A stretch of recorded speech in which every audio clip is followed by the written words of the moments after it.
Welcome back to Mark Holopus Vlog, everyone. Thanks for joining in. Hey guys, look what we have around us. It's another glorious day, and yeah, we have a lot of snow on the ground still, but that's okay, because actually today it's actually melting. You can see clearly we have melt all over the roads. We have running water. That's a good sign, because that just means we're one step closer to spring. But today I want to point out, obviously what we have over here is no X5, so I want to update the channel. No BMW X5 yet. We went by a week, didn't hear back yet from BMW Canada. Go back and possibly look at the repair in the first place and whether they can do something for us. Financially, I'm still pursuing that. So I've got two quick things today. Spring is right around the corner, and as you guys know, I've been looking at some supercars, and to park in the garage right here, I'm looking at buying another car. Not sure yet what, but we're gonna head on down to Sherwood Motor Cars today, see what they've got in the shop, take a look around, and maybe there's something there that'll intrigue our interest. So let's get in the car, go for a rip, and head on down to Sherwood Motor Cars. And then when we get back, I want to talk about the topic today, and that's specifically, have you guys heard? Of course, we're car enthusiasts. We're all one big happy family of car enthusiasts here. That's why we're all a great community here, and I do appreciate each and every one of you guys coming back to talk about, you know, some of the great cars that I talk about, some of the lifestyle stuff that I engage in, family life, travel, and all of that sort of thing, but specifically to the car life. And of course, the F Type is a big part of that. For me right now, the Lambo was, I sold that, unfortunately that's gone. But what does that mean? Those are cars that are crazy, they're hairy, they're noisy. And that brings me to the topic today. And once we're done at Sherwood Motor Cars, let's get into that topic.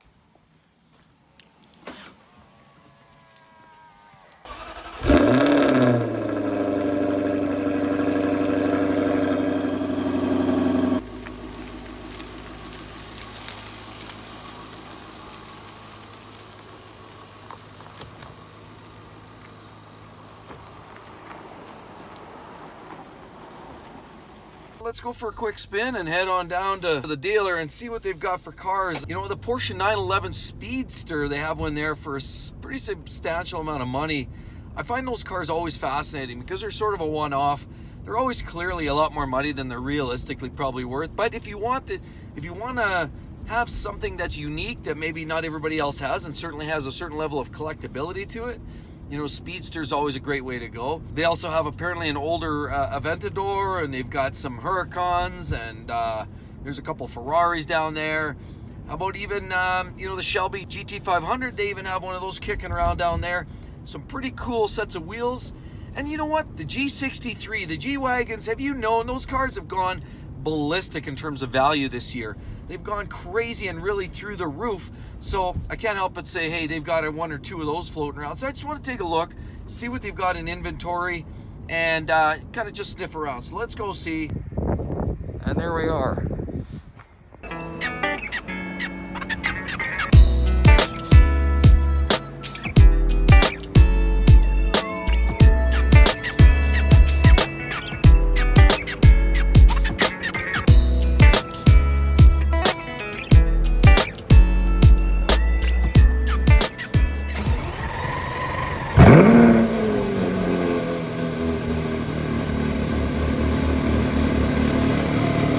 So what do you guys think? What was your favorite car in that group? Drop a line below.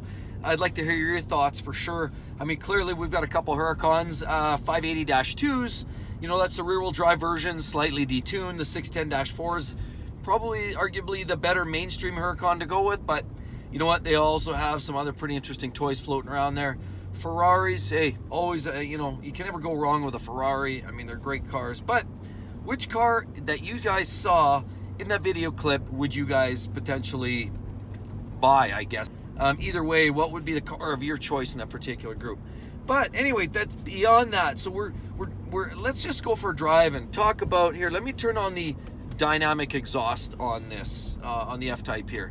And what does dynamic exhaust do? And that brings us to today's topic. Did you guys hear recent news that in New York, they're actually trying to impose some new technology? We know already, you know, speed cameras, red light cameras, those things are all been implemented in different countries, different provinces. Here in Canada, they're using them a lot. I mean, there's no shortage of red light cameras, speed cameras. Some would argue, yeah, they're a great thing. Others would argue they're a cash cow. I mean, there's different ways to look at it. In theory, they're good, you know, keep speeds down. And for the most part, I would say where it becomes a problem is people racing. I mean, I live in a school zone. I see regularly these yo-yos racing through school zones and playground zones in the middle of the afternoon. Those are the places that are going to potentially hurt people. I mean, you've got kids and you've got balls bouncing into the streets, and you've got scenarios like that. Now, absolutely, set up photo radar in residential neighborhoods. Set them up at very known high impact locations. Sure, spots that, maybe have blind left turns, or awkward intersections, very busy areas that consistently have high volume, high problematic areas, but lower speeds, or where there's lots of pedestrian traffic. Those are the areas, in my opinion, that you're going to play that's going to pay dividends. But that's not what these idiots are doing here in Edmonton. And I'll truly tell you, they're setting them up cash cow style. So they're setting them up overpasses on freeways that are set at 100 kilometers an hour or 60 miles an hour, where you have situations where you've got really wide shoulders. So if somebody went off the road, they're generally not going to hurt themselves because the shoulders are wide and there's not a big drop off. On top of that, it's divided lanes. We've got 2 to 3 lanes per direction. So there's lots of division. There's, the roads are in good shape, and there's really no reason that they should be targeting those areas, but they are. Why? Because the Henday, if everybody knows, if you're from the Edmonton area, the Henday is where you see mass amounts of traffic flow. And so why not set it up? It's a great net, right? It's a great place to generate income. What are we doing this for? Is it to save lives? Is it to protect people? Or is it the cash cow? And clearly it becomes more of a budget thing. The more numbers they bring in, the more dollars they bring in, and that just means revenue for the city. Now, I'm generally not opposed to cities getting creative and trying to generate cash flow. Obviously, it's either that or taxation and other formats. But, there's the bureaucracy and the waste of money that's spent downtown on projects that the majority of the population don't necessarily agree with. So, I mean, a lot of times it's just criticizing the excess spend in other ways before you even get to the point where you have to tax the crap out of the citizens.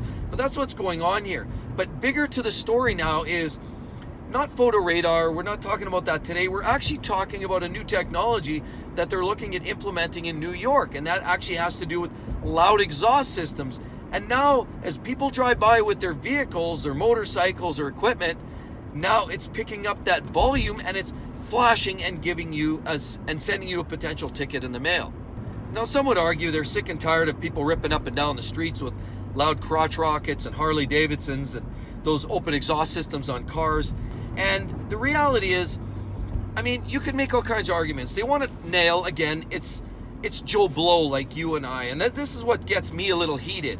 It's Joe Blow that's paying the price. What about all this industrial traffic that rips up and down, loud concrete trucks, loud garbage trucks? And while some municipalities are changing to electrified vehicles, the reality is buses, concrete trucks, industrial, commercial vehicles are still loud. And I suspect if what I've seen is true, they haven't been targeted. There's exemptions, and there's always an exemption, right? But why do they not make exemptions for people like us? The sad reality is it's I. We pay the price. We suffer the burden for these bureaucrats that sit in the high hill in the ivory tower. This points to the whole culture that we're in today, and going pure electrified vehicles. I mean, we see what's going on there. The transition to quieter vehicles, the transition to peaceful neighborhoods, net zero emissions. That's what I'm talking about. Positive impact to some groups, but a significant negative impact to others. And those are scenarios where everybody likes to be able to kick back, settle down at home and have some peace and quiet. And I don't dispute that component of it. And maybe there's areas that you create some sort of enforcements specialized for certain areas. But I think by painting it all with the same brush is going to leave everybody in a potentially compromised state. So Ferraris, they make some of the best sounds out of the box as well. A great V12 Ferrari, or even a late model, say a 458 Italia with the V8 naturally aspirated engines, put out some of the craziest and wildest exhaust sounds. How about the F Type R here, like I'm driving today? Definitely makes some of the best sounds in the industry. It doesn't matter what you drive. These are the little things in life that we get satisfaction from. Those little enjoyments that we all share in a day-to-day basis. It's not much, we don't have much, but those are the little things that car lovers take refuge in. Being able to go out, rip down a back road, listen to that open exhaust system, and really get the best enjoyment from a Sunday morning drive. It's really literally about providing a system about volume. You know, any good business knows how to maximize efficiency and minimize costs. Those little things that help speed things up, improve efficiencies, and reduce costs. And this is what's going on at a city level, municipal level, and potentially at a federal level. But I want to give a little sample for those folks out there that think that exhaust sounds aren't a thing of beauty.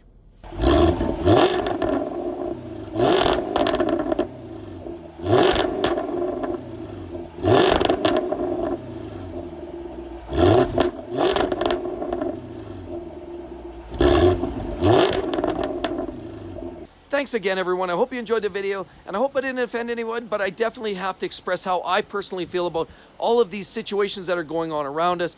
Please, if you guys enjoy living the car life, experiencing what it means to be a family guy, living the dream, actually enjoying these cars, and that anybody can actually enjoy these if you truly make it a priority, please be sure to drop a line. I'd love to hear your opinion on this whole topic, and even more importantly, please do subscribe to the channel, everyone. Hope to see you real soon. Catch you then. Bye-bye.